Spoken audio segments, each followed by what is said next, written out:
কড়াইটা গরম হয়ে গেছে। প্রথমে আমি দেব সরষের তেল। তেলের মধ্যে দেব সামান্য একটু নুন।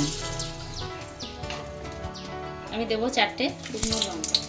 এটা ভাজা হয়ে গেছে। একটা পেঁয়াজ আর কিছুটা রসুন আমি কুচি করে রেখেছি, এটা ভাজা করে নিই। দেব স্বাদ মতো নুন, পরিমাণ মতো হলুদ দেব। আমি পেঁয়াজ আর রসুনটা লাল করে ভেজে নেব। ভাজা করা হয়ে গেছে, এবার আমি তুলে নেব।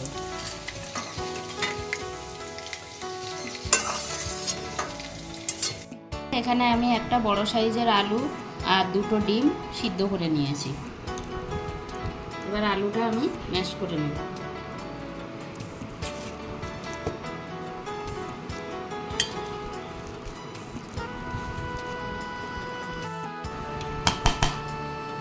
বন্ধুরা, আলুটা ম্যাশ করা হয়ে গেছে, এবার আমি ডিম দুটো ম্যাশ করে নেব।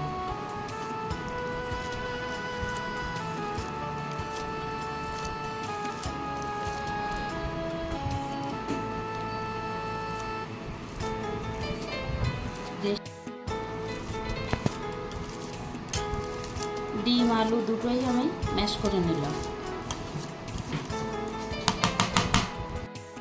এদিকে আমি 4টে শুকনো লঙ্কা ভাজা করে নিয়েছি।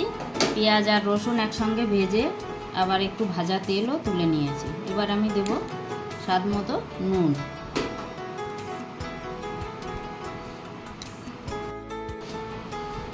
এবার আমি লঙ্কা 4টে চেপে নেব। আমি এখানে একটু বেশি লঙ্কা দিচ্ছি। আপনারা যখন আলুটা মাখবেন আপনাদের স্বাদ অনুযায়ী লঙ্কা দেবেন। এই ভর্তাটা একটু লঙ্কা বেশি হলেই ভালো। লঙ্কাটা আমি খুব ভালো করে নুনের সঙ্গে মেখে নিলাম। এবার আমি ম্যাশ করা আলু আর ডিমটা নিয়ে নেব প্লেটে।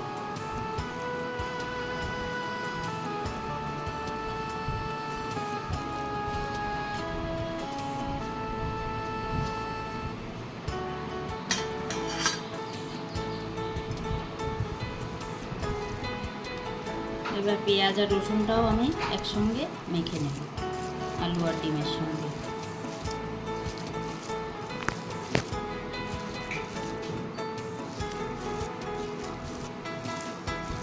এইভাবে আলু ডিমের ভর্তা করলে কিন্তু গরম ভাতের সঙ্গে বন্ধুরা আর কিছুই লাগে না, একটা পদেই কিন্তু খাওয়া হয়ে যায়।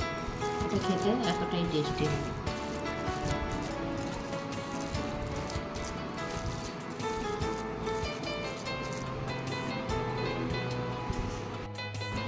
ভর্তাটার মধ্যে অনেকটাই তেল আছে, আমি দেব সামান্য একটু কাঁচা সর্ষের তেল। ভর্তায় একটু কাঁচা সর্ষের তেল দিলেই ভালো লাগে।